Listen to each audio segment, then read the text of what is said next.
Hello, ladies and gentlemen. Today I'm doing another live. Most of my lives are pretty much scheduled outside of my live Boss Babe business show, but today I'm going live because I want to have a conversation. Oops, is it not? Is the mic not even on? Oh, Lord.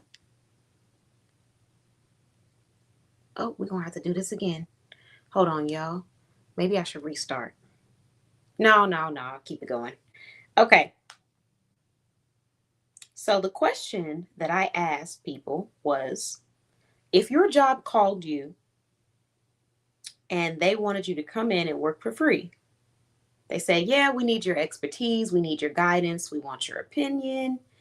Um, what are you saying? What is your response? I'm just about to go through and read the responses that I received from some of my followers, subscribers, directory members, um, everybody that's in our community, readers. Let's pull it up. So we're going to start off with TikTok because that had me cracking up. I mean, all of them had me cracking up, but there's one specific post or response that I saw that just had me with tears in my eyes.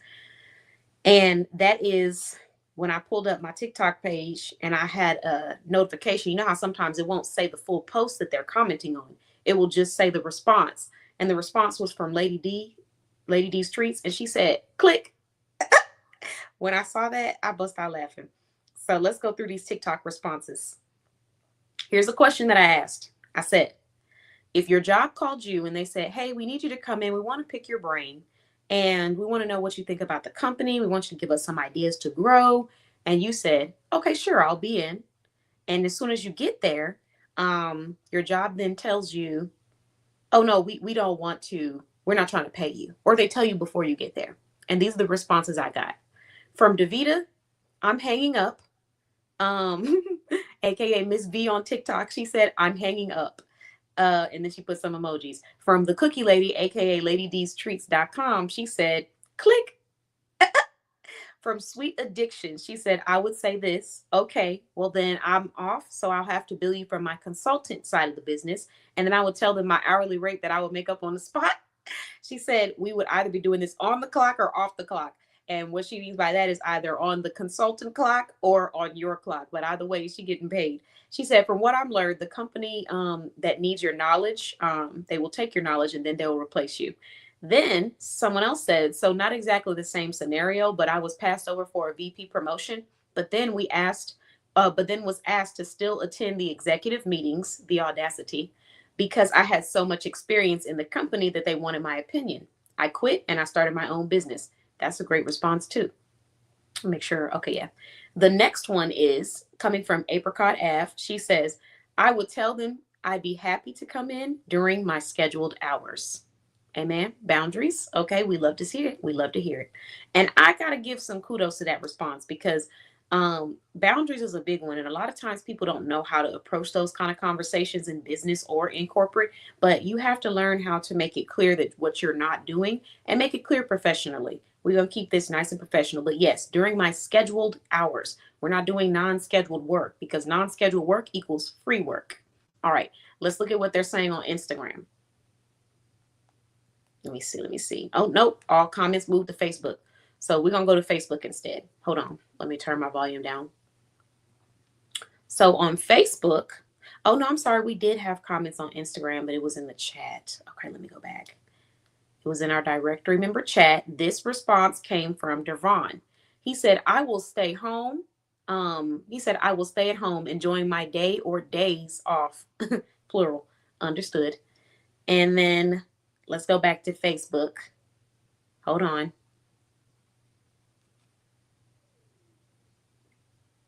So on Facebook, we got quite a few responses. The first one is Shonda. She said, "It depends on how well they've treated me in other areas. But if they have a history of taking from me without compensation, I'll have to say thanks, but no thanks." Hey, welcome to the live. The next person is Sanquez. She said, "I'm not coming in. My brain cost money." Hello, how are you doing today? feel free to answer the question in the comments. So today's question is, what would you do if your job called you to work in for free? They said they want you to come in and work and offer your expertise, but they are not willing or able to pay you, so you would have to come in and work for free. What would you say and what would you do in that action? Let me know. All right, the next person is Lacole. She said, I'm not going. Just as simple as that. I'm not going. I said, I knew you wasn't going. She said, they're free to find someone else, though. I said, thank you for letting us know. Got to put that part in there. Stephanie, she said, or AKA Steph, she said, me speaking no English. And I said, well, what if they say that's okay, we're bilingual, and they ask you in Spanish?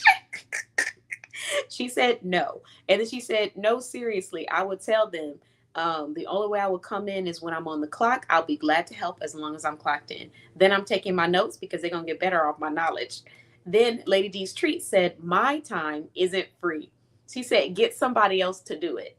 She said, and then I told her, I said, she said, find some volunteers. Then MJ, Miriam said, I play stupid enough just for this not to happen. But if they called me, I'm guessing I was off anyways. So no, I'll see you when I'm getting paid. Charlie said, I'm not going for free. Um, and when I do have to go, I'm not spilling the tea. Okay, so I just asked this question because I genuinely wanted to hear what people thought about the idea of working for free. If your job called you and they said, hey, I want you to work for free, how are you going to respond to that? And the reason why I wanted to have that dialogue is for two reasons. The first one is because as entrepreneurs, as a dreamer, as someone who's a doer, you're going to have moments where you have to be your biggest advocate the same way you would if you were speaking to a corporation. I think for some reason we lose that voice when we're dealing with people that we love, that we care about, or people that are right in front of us. But the same way you would tell someone at a 9 to 5, I'd love to come in when I'm clocked in, when I'm getting paid for my time, is the same way you would need to tell someone else, whether it's a fellow entrepreneur, whoever. I'd love to come in, I'd love to work and do this when I'm able to start working with you or working for you. And even if you're doing a collaboration, you don't have to, everything doesn't have to be paid, right? So it can be a collaboration. But in the process of it being a collaboration, we want to make sure that it is still fruitful and beneficial for your business because you value your time and you value yourself. So I just want to remind people that. And I also want to remind the entrepreneurs who maybe don't understand why another entrepreneur would want to be paid for their time, how they would feel if somebody asked them to come and work for them for free. And also, just to add another sentiment to it, we do not get to dictate what someone else values their time at. We can choose whether or not we want to pay for that time or whether or not we want to invest in them through a collaboration or whatever, but we do not get to choose what their going rates are. That's not our choice. So when a person says, I get paid for my time, or I get paid for my consultations, or I do my work when I'm scheduled, that is their value. That is their time. That is their system.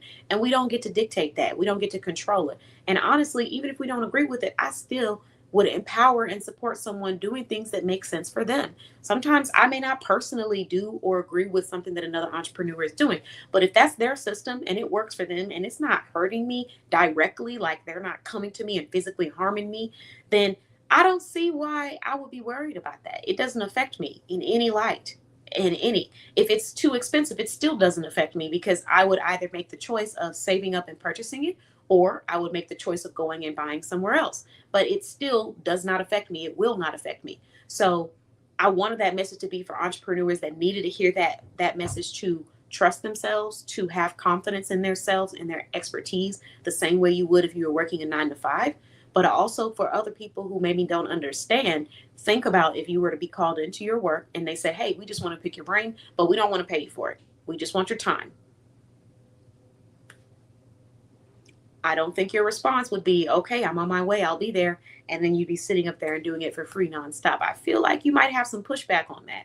Or you might ask, well, is there anything you guys can do for me? Or can you work with me? Or, what can we do to meet in the middle? But I haven't seen anyone excited about going somewhere and not getting compensated in a monetary way, or in a way of like a collaboration, or in a way of knowledge, benefits, perks, free merch, something. I've never seen someone go into a workplace or go into a collab or anywhere happy to do the work, knowing that they are not getting compensated in any kind of way and they are just going to be working to the bone for someone who has the capability to pay them or to do something to replenish them and just chooses not to.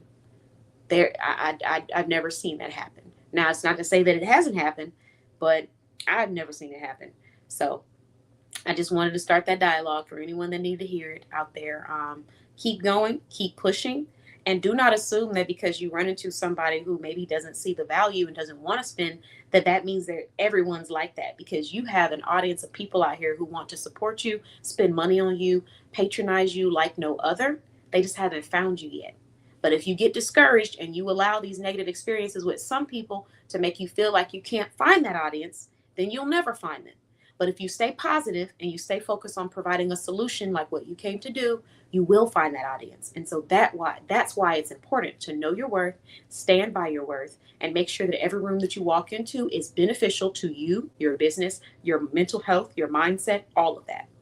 Have a wonderful rest of your day, guys. I hope you enjoyed this live. I'll see you again soon, either at the Boss Babe Business Show or at my next live. Talk to you soon. Bye-bye.